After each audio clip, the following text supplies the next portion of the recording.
Le procès de Modeste Villebrun-Provencher s'est poursuivi le mardi 26 mars 1867 avec le témoignage de Elmire Labbé, une jeune femme de 18 ans de Saint-Michel de Yamaska. À la fin octobre de 1866, elle a vu Provencher chez elle avec une femme. Cette femme, bien évidemment, elle l'a reconnue comme étant Sophie Boisclair, surtout quand on l'a fait rentrer dans le prétoire pour lui permettre de l'identifier clairement. Le père de Elmire tenait une maison de pension à Yamaska et c'est comme ça qu'elle a été amenée à témoigner parce que Sophie Boisclair est entrée dans cette maison de pension-là juste avant Provencher. Ensuite, Provencher, quand il l'a suivi, donc à l'intérieur, Provencher a demandé une chambre pour madame. Le couple a dîné, donc c'est ce que Elmire nous raconte, et c'est parce que c'est elle, finalement, qui les a servis à table, donc elle est en mesure quand même de témoigner de certains détails intrigants. Elle est en mesure, devant les questions de la couronne, elle est en mesure de nous dire que le couple se tutoyait à ce moment-là et ils riaient tous les deux assez régulièrement, assez souvent. Donc, ils avaient beaucoup de plaisir ensemble.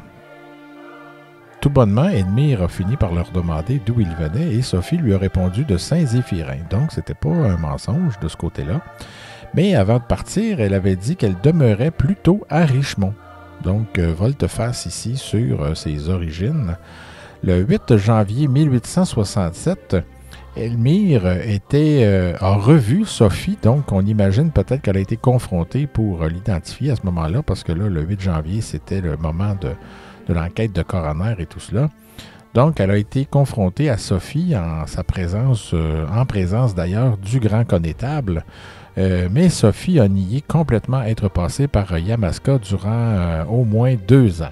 Donc, elle niait complètement. Le témoin suivant a été le curé de Saint-Zéphirin de Courval, M. Luc Train. Lui, il a été en mesure de dire au jury que le 24 décembre 1866, Provencher était venu le chercher pour administrer les derniers sacrements à François Jutras. À l'approche du curé, Jutras a fait un saut, donc ça fait partie encore des symptômes que la victime souffrait, donc à cette époque-là. Et après les derniers sacrements, le curé lui a parlé un peu. Donc ils ont pu échanger quelques paroles et c'est là que Jutras lui a dit être en grande peine, mais sans entrer toutefois dans les détails. Est-ce qu'il parlait ici de peine physique, donc de douleur physique, ou plutôt de peine morale? Sur ce, le curé a fini par quitter et c'est malheureusement la dernière fois qu'il a vu François Jutras en vie. Dernière question de la couronne. Le curé Trahan admet ne jamais avoir vu une telle maladie parmi tous les défunts qu'il a traités au cours de sa carrière. En contre-interrogatoire, donc devant les avocats de la défense, il a admis que la confession avait duré de 15 à 20 minutes. Évidemment, vous comprendrez que les curés étaient sous le secret professionnel, donc ils ne pouvaient donner aucun détail de cette confession-là. Et finalement, c'est ce qui termine le témoignage du curé. Il dit que Jutras, lui paraissait bien calme après lui avoir donné les onctions. Le témoin suivant s'appelait Onésime Cloutier, 30 ans, un cultivateur de Saint-Zéphirin. Son témoignage n'a quand même pas été long, mais il a été en mesure de dire que le 23 décembre 1866, il avait vu Provencher à Saint-Zéphirin et celui-ci lui avait raconté une histoire bien différente des événements de la veille, donc du fameux 22 décembre.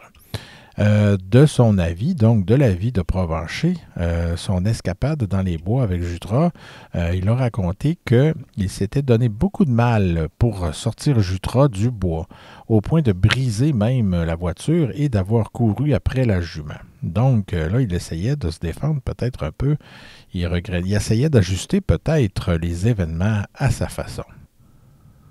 Et de plus, surtout par sous-entendu, Provencher parlait comme s'il avait aidé Jutras à atteindre la maison des Cajolais, donc cette journée-là, quand il était arrivé chez Marie Plourde. Et on se souviendra que le témoignage de Marie Plourde ne concorde pas avec ça, évidemment. On laisse s'entendre quand celle-ci a témoigné que, François Jutras était arrivé tout seul chez elle.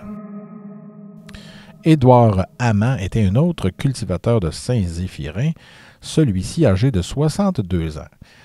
Questionné par la couronne, il témoigne sur le fait que les journées où François Jutras était venu battre le foin, donc chez lui, donc quand il travaillait à l'extérieur de la maison, Jutras a dû s'arrêter à un moment donné car son état de santé était assez terrible.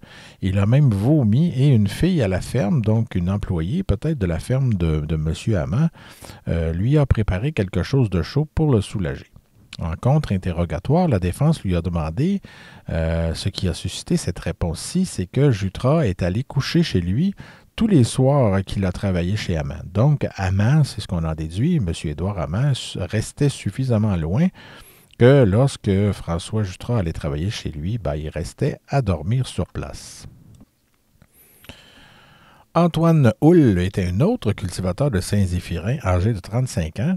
Selon lui, Provencher travaillait pour lui à l'automne 1866. Provencher lui avait même dit qu'il allait à Richmond lors de son fameux voyage de cet automne-là.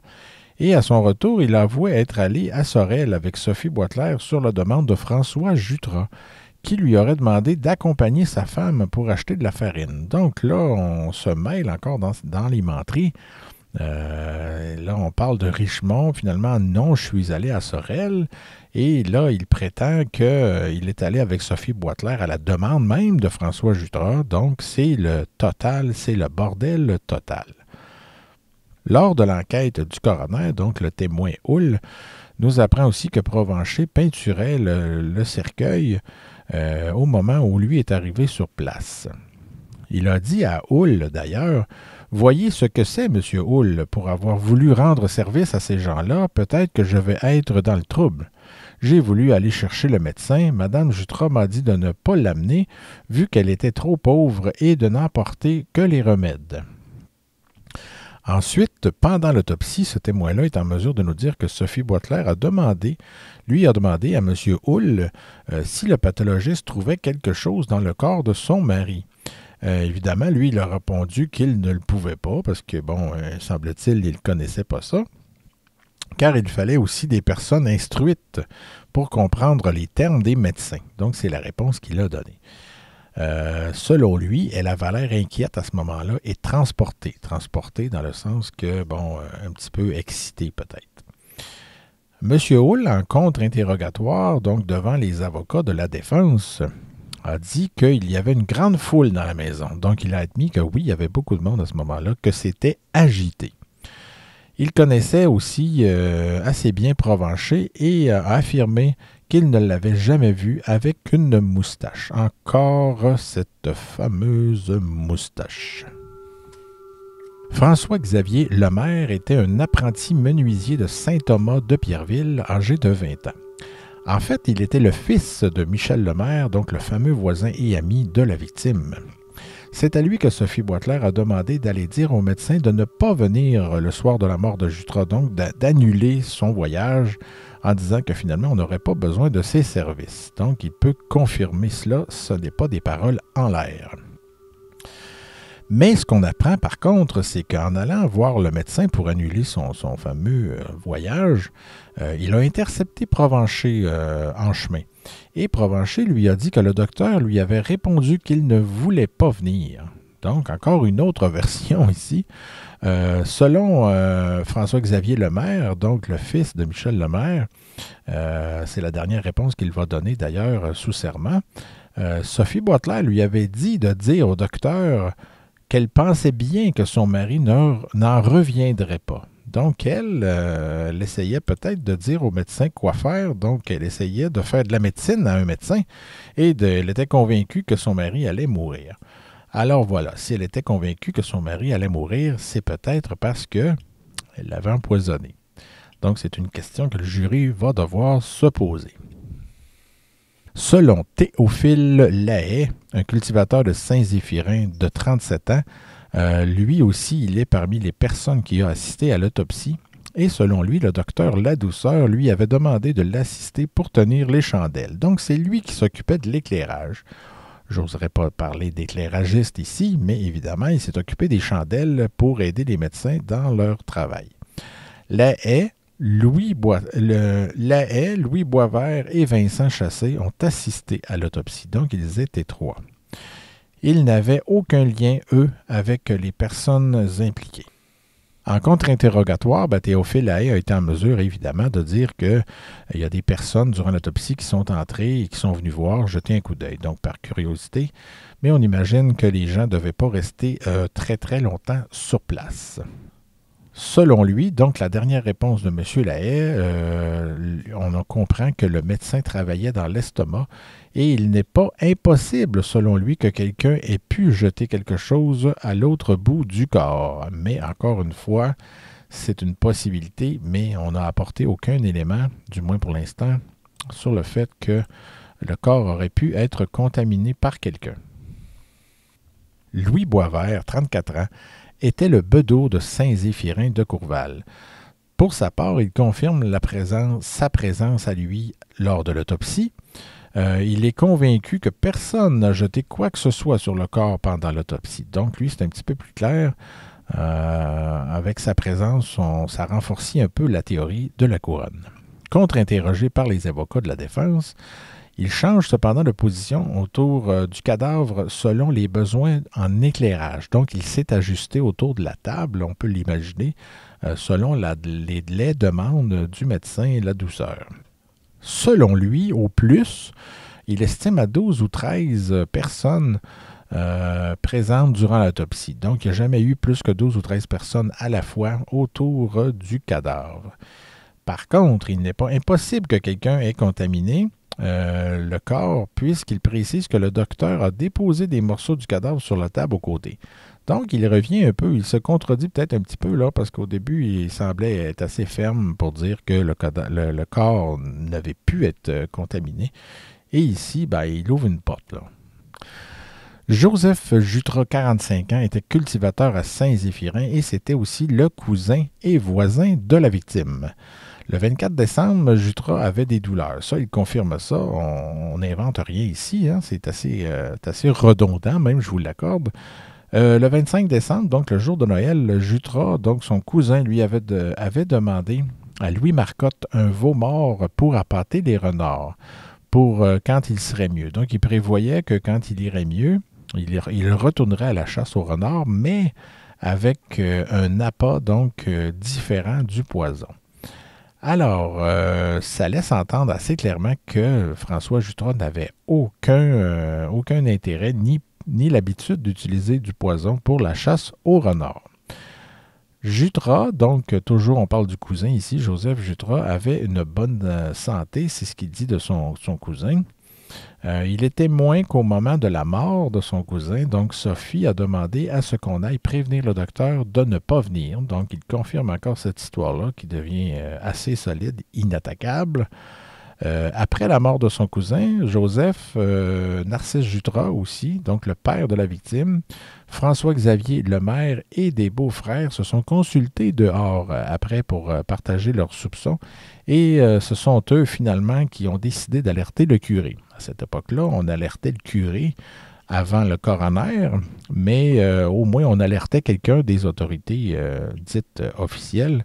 Donc, ce sont eux qui ont commencé, je pense, d'après ce qu'on comprend du procès, ce sont eux qui ont commencé à avoir les premiers soupçons. On apprend aussi que Joseph Jutras a passé la nuit suivant la mort de son cousin dans la maison. C'est ce qui permet de lui faire dire que Modeste Provencher et Sophie Boisclair ont passé la nuit à l'étage, loin des regards indiscrets. Il confirme également que Provencher a même aidé à inhumer le corps. Donc, si Provencher est déclaré coupable, ça veut dire qu'il a aidé à enterrer sa victime. Il y a un fait étrange aussi dans le témoignage de Joseph Jutras, c'est qu'il dit, selon à une question de la couronne, c'est que lui, il a trouvé que Provencher ne traitait pas le corps convenablement. Et convenablement, ici, est entre guillemets, parce que c'est le mot qu'il a utilisé. Mais par contre, on ne lui a pas permis de décrire pourquoi il disait cela. Donc, pourquoi Provencher n'aurait pas traité le corps convenablement, on l'ignore. Est-ce qu'il se moquait? Est-ce qu'il a fait des gestes disgracieux, grossiers? On l'ignore complètement. Et donc, encore une fois, le témoin nous dit que la victime possédait une terre considérable de 60 arpents. Donc, doit-on en déduire que François Jutras pouvait aussi laisser un héritage assez considérable? Ça aurait pu être un motif aussi pour préméditer ou préparer un meurtre. Contre-interrogé par les avocats de la défense, Joseph Jutras nous apprend aussi qu'il n'a pas mentionné devant le coroner que la victime avait les mains crispées au moment de l'enterrer. C'est le genre de choses qui se produit parce que des fois, les enquêtes de coroner, c'est pas le même but non plus. C'est pas que c'est fait... c'est pas qu'il y a de l'incompétence ou de l'expéditivité, mais c'est le genre de choses qui arrivent. Donc, il y a des détails parfois qui ressortent seulement après l'enquête de coroner, parce que aussi un procès va souvent plus en profondeur, c'est plus élaboré, et les conséquences ne sont pas les mêmes, évidemment. Il contredit lui aussi un autre témoin avant de se retirer, parce que Joseph Jutras admet que François Jutras, donc son cousin, la victime, faisait peut-être la chasse au renard avec du poison. Donc là, ça vient tout changer. Mais jusqu'à quel point on peut se fier, là, ça vient, disons en bon québécois, ça vient mêler les cartes un peu. Et de plus, Joseph Jutras admet que, bon, il payait la rente à la femme de Provencher. Qu'est-ce que ça veut dire? On ne le sait pas, mais ici, quand on parle de la femme de Provencher, c'est celle qui est décédée avant qu'il aille habiter chez les Jutras, donc bien avant, là, au début de l'automne 1866. Après la mort de la femme Provencher, justement, il a demandé, lui, Joseph Jutras, à Provencher de quitter sa maison, mais pas tout de suite. Donc, on comprend que Provencher habitait chez lui à ce moment-là, et quand Provencher a perdu sa femme, il lui a demandé de quitter. Pourquoi? On l'ignore. Est-ce que je reviens encore sur cette fameuse hypothèse qui ne sera jamais vérifiée finalement, qui restera un mystère? Est-ce que Provencher a tué aussi sa première femme par empoisonnement? On l'ignore, mais c'est peut-être, si Joseph Jutras avait des doutes, c'est peut-être ce qui l'a motivé à le pousser dehors, si on veut. Et on comprend que le procès ne pouvait pas le questionner là-dessus parce que Provencher n'était pas accusé du meurtre de sa femme, mais du meurtre du mari de sa maîtresse.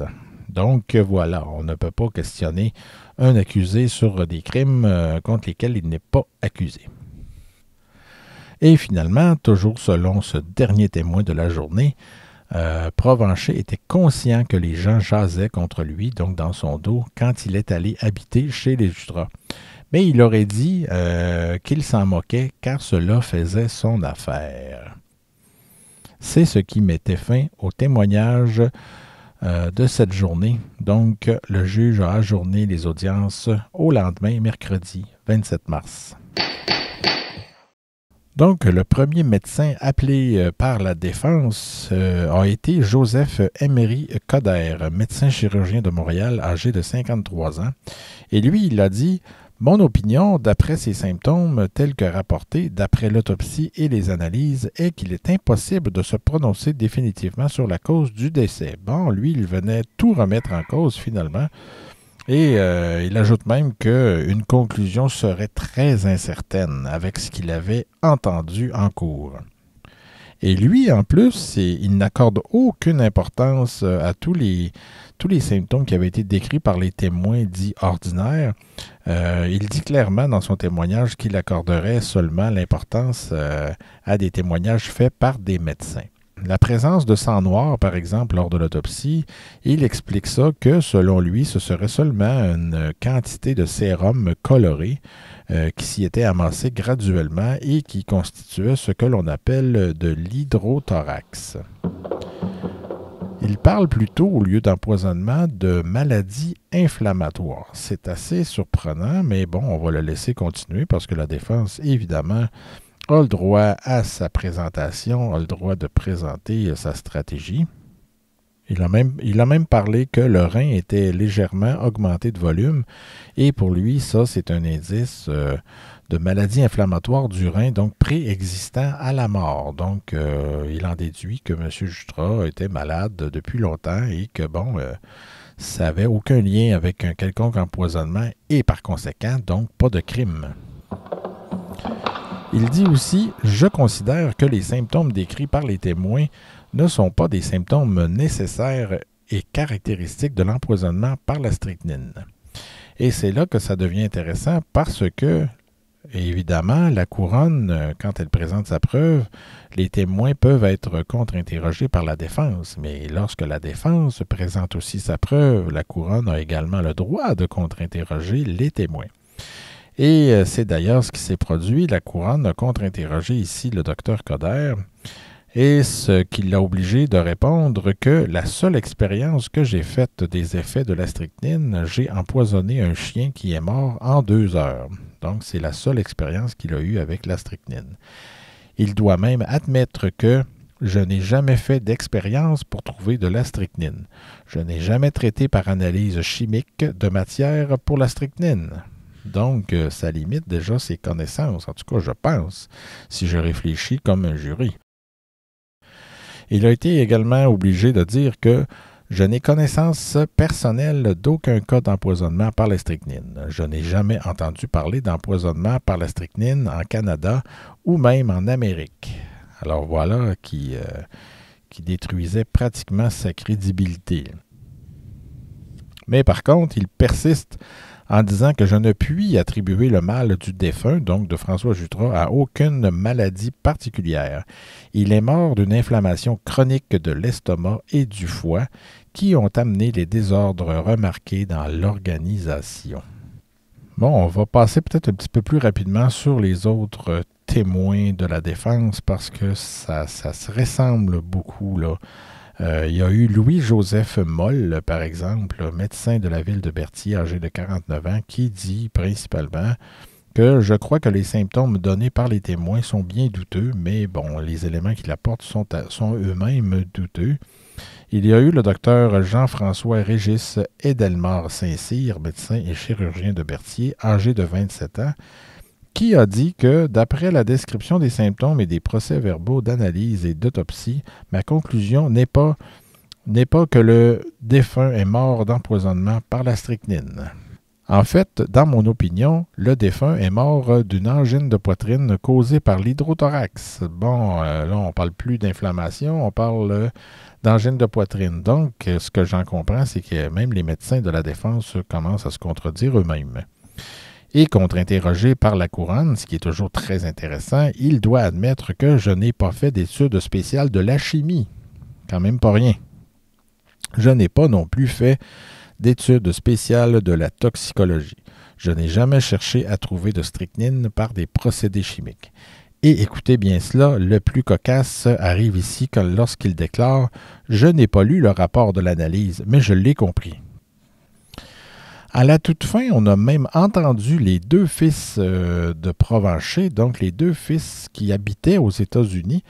Donc, le premier, c'était Hilaire Provencher, sieur de Philadelphie, dans l'État de Vermont. Il était âgé de 22 ans. Il admet, principalement, il est venu pour présenter une lettre qu'il avait écrite à son père un petit peu plus tôt, et qu'il a retrouvé parce que son père n'avait pas eu le temps de lui répondre. Il l'a trouvé donc en venant pour le procès dans la maison. Il l'a trouvé dans un tiroir et je vais ici vous en faire lecture. « Cher père, nous avons reçu votre lettre qui nous a fait beaucoup de plaisir d'apprendre de vos nouvelles et en même temps qu'il nous a bien chagriné d'apprendre la mort de notre belle-mère. » Ça, ici, on parle de la femme de Provencher décédée à l'automne 1866. Mais comme vous me dites, Dieu l'a voulu, et il faut se soumettre à sa sainte volonté. Et pour moi, cette année, je ne ferai pas chantier, je vais travailler au mois, et mon frère aussi, et si vous pouviez monter avec votre jument et une autre pareille, on pourrait les vendre un bon prix le printemps prochain. Et si vous voulez les faire travailler, vous le pourrez si vous voulez. Et comme vous qui savez la médecine au renard, je vous prie d'apporter de la poison, car elle est un peu difficile à avoir ici, et je vous assure qu'on peut gagner beaucoup de cette manière-là, parce qu'il y a bien des renards par ici, rien de plus pour présent que des respects à tous nos parents et amis.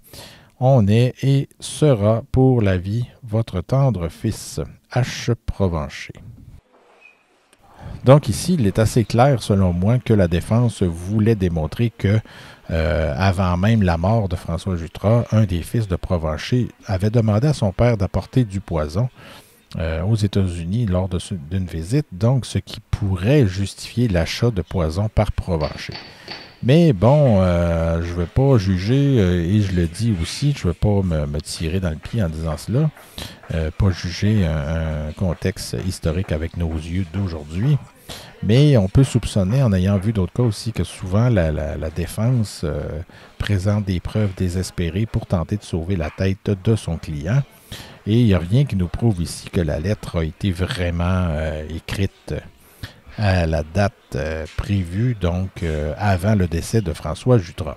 Mais bref, c'est vous qui êtes les jurés et vous en déduirez ce qui bon vous semblera. Et avant de quitter, le fils de Provencher ajoute également à propos du docteur Giroux que oui, il a dit que mon père serait pendu comme un chien parce que lui prouverait que c'était lui qui lui avait vendu du poison. Donc, on essaie encore de faire porter le chapeau au docteur Giroux. Et évidemment aussi, avant de quitter, il jure que la lettre a été écrite le 9 décembre 1866.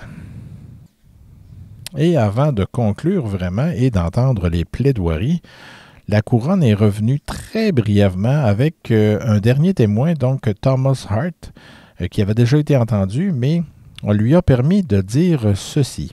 Dans le mois de septembre dernier, le prisonnier, donc Provencher, est venu chez nous avec une barbe au-dessus de la lèvre paraissant être vieille d'environ 3 semaines.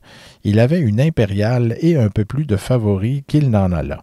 J'ai dit que le prisonnier voulait se donner le luxe d'une moustache. Les joues étaient rasées, sa moustache était plus courte que ses favoris. Donc, est-ce que ça résout le fameux mystère de la moustache? Que bon, à une certaine époque, alors qu'il cherchait à acheter du poison, Provencher cherchait à modifier son apparence physique. C'est possible. Et c'est ce qui concluait le procès Provencher. Vous comprendrez évidemment que là, c'est les plaidoiries qui ont suivi. Les plaidoiries sont de façon, en tout cas je pense, intégrale dans le volume que j'ai pris pour vous résumer ça, résumer cette cause. Je vais vous faire cadeau plutôt de vous les épargner. Donc on comprend qu'après les 2 plaidoiries et l'adresse du juge au jury, les jurés, les 12 hommes qui composaient le jury, donc 12 jurés, ont pris 5 minutes de délibération pour revenir avec un verdict de culpabilité.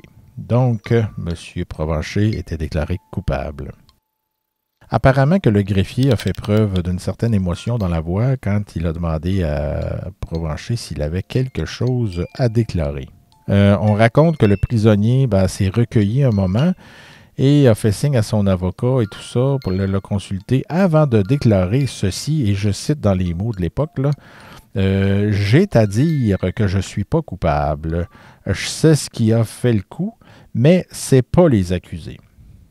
Donc, encore un qui plaide l'innocence jusqu'à la dernière minute. Cela n'a pas été suffisant, par contre, pour attendrir le juge qui a fixé l'exécution de Provencher immédiatement au 3 mai 1867. Et on raconte même que lors du prononcé de la sentence, de nombreuses personnes dans l'auditoire pleuraient. Au cours des jours qui ont suivi, à partir du 8 avril plus précisément, Sophie Boitler a elle-même subi son procès qui s'est terminé également par un verdict de culpabilité. Elle a cependant persisté à dire qu'elle n'était pas coupable et en plus de déclarer qu'elle était enceinte. Et il semble que cette nouvelle ait surpris tout le monde au point qu'on a dû aller vérifier avec certaines matrones là, de la prison. Et on est revenu en cours pour prouver, pour confirmer effectivement que Sophie Boitler était enceinte. Donc, non seulement accusée et tout cela, malgré toute cette dramatique, qu'elle était enceinte, ce qu'on comprend, probablement de Provencher. Pour sa part, au matin du 3 mai 1867, Provencher a marché tranquillement jusqu'à la Potence et à 11 heures du matin, il était pendu. On estime d'ailleurs entre 5 et 7 000 le nombre de spectateurs qui ont assisté à sa pendaison. Selon une lettre du shérif Mathieu, datée de mars 1868, donc un an plus tard, Provencher a fait des aveux, donc a avoué juste avant de monter sur l'échafaud que oui, effectivement, il était coupable, que c'est lui, mais qu'il n'avait pas voulu parler avant parce qu'il ne voulait pas créer de préjudice auprès de Sophie Boitler. Elle aurait même demandé à le voir à la dernière minute, mais c'est lui qui aurait refusé. C'est Provencher qui aurait refusé de la voir. En conclusion, on pourrait dire que, et on en parlait déjà à l'époque, que ce procès-là était peut-être, voire même le premier, à mettre l'importance sur la preuve médico-légale. Il semble en tout cas que ce ne soit pas survenu auparavant un procès aussi élaboré que cela sur l'empoisonnement et tout cela, tous les termes techniques et tout. Si vous avez envie de connaître tous les détails de cette preuve médico-légale-là, je vous conseille de lire le livre qui a été publié justement en 1866, qui est toujours en vente. Vous avez juste à regarder la balado de présentation pour vous le procurer. Je vous donne un truc pour aller l'acheter. Il est encore disponible. Évidemment, on aura remarqué aussi les pratiques désuètes là, entourant l'autopsie, par exemple. Bon, les pratiques de l'époque. Donc, tous ces gens l'autopsie était pratiquement publique. Là, les gens rentraient et sortaient comme dans un bistrot. Le transport des viscères aussi dans des assiettes. Et tout ça. C'est des choses, évidemment, qu'on ne voit plus, heureusement. Mais on ne peut pas juger, comme je le dis souvent, et c'est important. Vous allez me trouver achalant avec ça, mais bon, il ne faut pas juger d'un cas du passé avec nos yeux d'aujourd'hui. Ça s'est amélioré et ça va s'améliorer encore. Ça ne cesse jamais d'évoluer.